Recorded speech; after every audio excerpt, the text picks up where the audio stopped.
Assalamualaikum warahmatullahi wabarakatuh.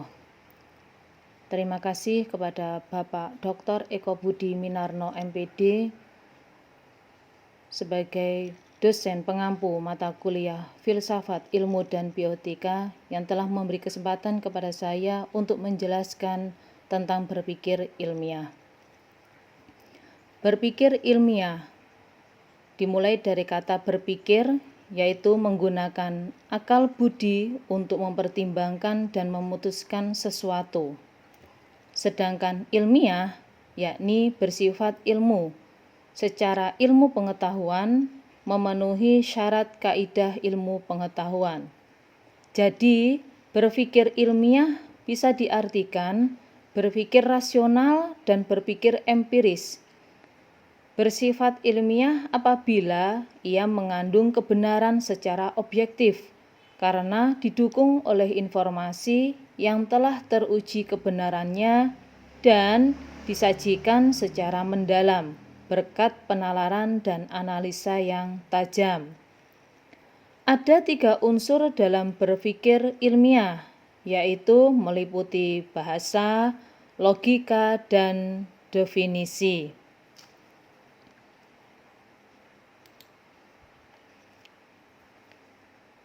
Hubungan antara empiri dengan penalaran menjelaskan tentang empiri. Apa sih empiri itu? Yaitu gagasan yang bersifat rasional yang dibentuk oleh individu melalui pengalamannya. Sedangkan penalaran yaitu proses berpikir yang bertolak dari pengamatan indera yang menghasilkan sejumlah konsep dan pengertian. Dalam hubungan antara empiri dan penalaran, ada 2 tahap, yaitu tahap yang pertama, tahap empiri.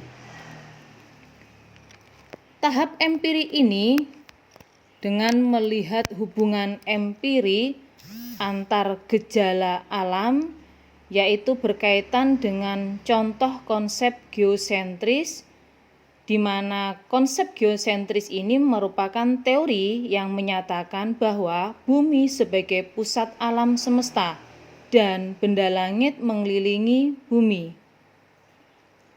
Sedangkan tahap yang kedua yaitu tahap teoritis. Ini adalah usaha menarik penalaran rangkaian gejala alam dengan menggunakan contoh yaitu konsep heliosentris, di mana konsep heliosentris ini yaitu matahari sebagai pusat dan benda langit lainnya bergerak mengelilingi matahari. Jadi secara teoritis, teori geosentris ini bertentangan dengan teori heliosentris yang berkaitan dengan penempatan bumi di alam semesta. Metode ilmiah ini menggunakan 2 pendekatan, yaitu yang pertama pendekatan secara rasionalisme, yang merupakan pendekatan yang menyusun pengetahuan secara konsisten dan kumulatif berdasarkan pengetahuan yang telah tersusun sebelumnya. Pada pendekatan rasionalisme ini, contohnya yaitu logika dalam matematika. Sedangkan yang kedua yaitu pendekatan empirisme, yaitu merupakan pendekatan untuk memperoleh pengetahuan berdasarkan fakta. Sebagai contoh adalah ikan paus bernapas dengan paru-paru. Padahal ikan yang hidup di air bernapas dengan insang. Akan tetapi faktanya ikan paus bernapas dengan paru-paru.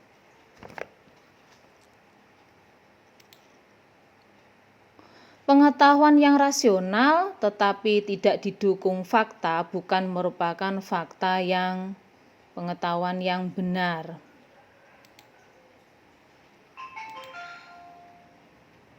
Metode ilmiah menggabungkan antara pendekatan rasionalisme dan empirisme sehingga pengetahuan ilmiah atau ilmu mempunyai dua kriteria utama, yaitu yang pertama tentang adanya konsistensi pengetahuan baru atau berikutnya dengan pengetahuan-pengetahuan sebelumnya sehingga secara kumulatif mengembangkan pengetahuan yang telah ada.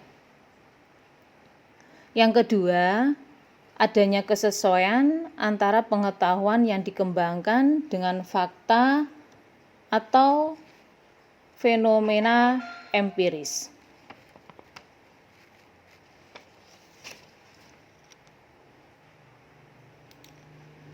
Metode ilmiah merupakan langkah-langkah dalam memproses pengetahuan ilmiah melalui penggabungan cara berpikir rasional dan empiris dengan jalan membangun jembatan penghubung dalam bentuk pengajuan hipotesis. Ini yang bisa dijelaskan tentang kegiatan keilmuan, yaitu sebuah proses paradigma ilmu yang memiliki peranan penting dalam keilmuan, dapat berupa kerangka berpikir ataupun konsistensi keilmuan.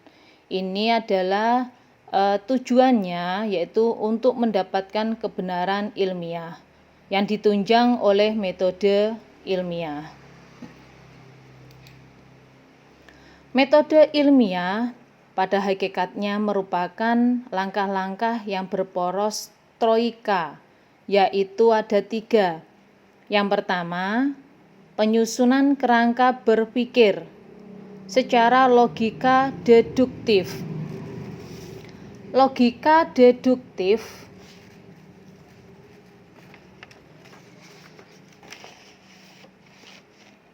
ini adalah bersifat dari umum ke khusus. Sedangkan induktif adalah dari khusus ke umum. Yang kedua, pengajuan hipotesis. Ini adalah dengan mengambil kesimpulan dari kerangka berpikir. Sedangkan yang ketiga yaitu pengujian atau verifikasi hipotesis. Metode ilmiah dikenal juga dengan proses logiko-hipotetiko-verifikatif atau dedukto-hipotetiko-verifikatif.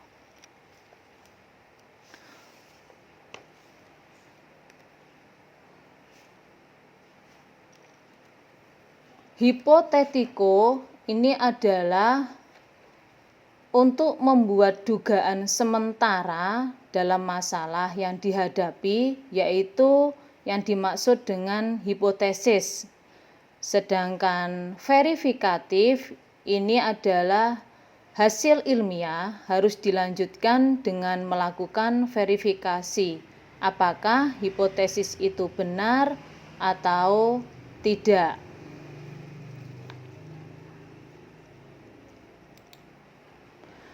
Untuk alur berpikir ilmiah itu diawali dengan perumusan masalah. Perumusan masalah itu yaitu berisi tentang pertanyaan, objek empiris yang dijelaskan pada batas-batas serta diidentifikasi faktor yang terkait di dalamnya untuk membuat penyusunan kerangka berpikir. Dalam penyusunan kerangka berpikir itu nanti akan menghasilkan perumusan hipotesis atau dugaan sementara dan dengan hasil pengujian hipotesis. Sebelum melakukan perumusan hipotesis, penyusunan kerangka berpikir ini nanti akan melalui proses secara deduksi koherensi. Koherensi adalah pengaturan secara rapi kenyataan dan gagasan, fakta dan ide menjadi suatu untaian yang logis sehingga mudah memahami pesan yang dikandungnya.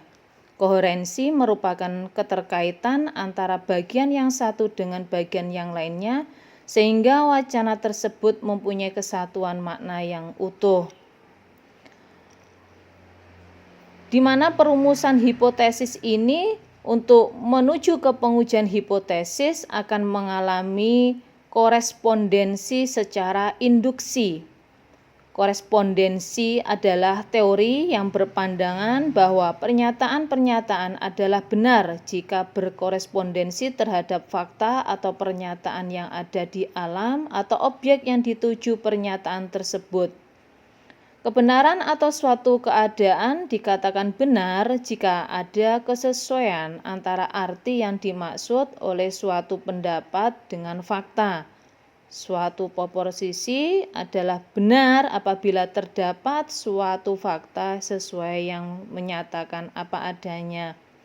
Dan hasilnya yaitu nanti pengujian hipotesis, dan dari pengujian hipotesis ini nanti apakah dugaan itu diterima atau ditolak. Apabila hipotesis tersebut ditolak, maka harus kembali lagi untuk membuat penyusunan kerangka berpikir. Dan apabila hipotesis tersebut diterima, maka akan mengalami pragmatisme, yaitu aliran filsafat yang mengajarkan bahwa yang benar adalah segala sesuatu yang membuktikan dirinya sebagai yang benar dengan melihat kepada akibat-akibat atau hasilnya yang bermanfaat secara praktis. Dengan demikian, bukan kebenaran objektif dari pengetahuan yang penting, melainkan bagaimana kegunaan praktis dari pengetahuan kepada individu-individu. Dari pragmatisme tersebut akan menghasilkan khazanah pengetahuan ilmiah, yang merupakan proses rangkaian langkah-langkah tertentu yang dilakukan dengan penuh kedisiplinan, dan dari karakteristik inilah maka ilmu sering dikonotasikan sebagai disiplin. Disiplin inilah yang memungkinkan ilmu berkembang relatif lebih cepat bila dibandingkan dengan pengetahuan-pengetahuan lainnya.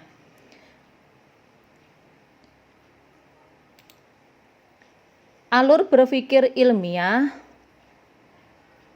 yaitu yang tercakup dalam metode ilmiah, dapat dijabarkan dalam beberapa langkah. Yang pertama, perumusan masalah. Yang kedua, penyusunan kerangka berpikir dalam pengajuan hipotesis. Yang ketiga, perumusan hipotesis.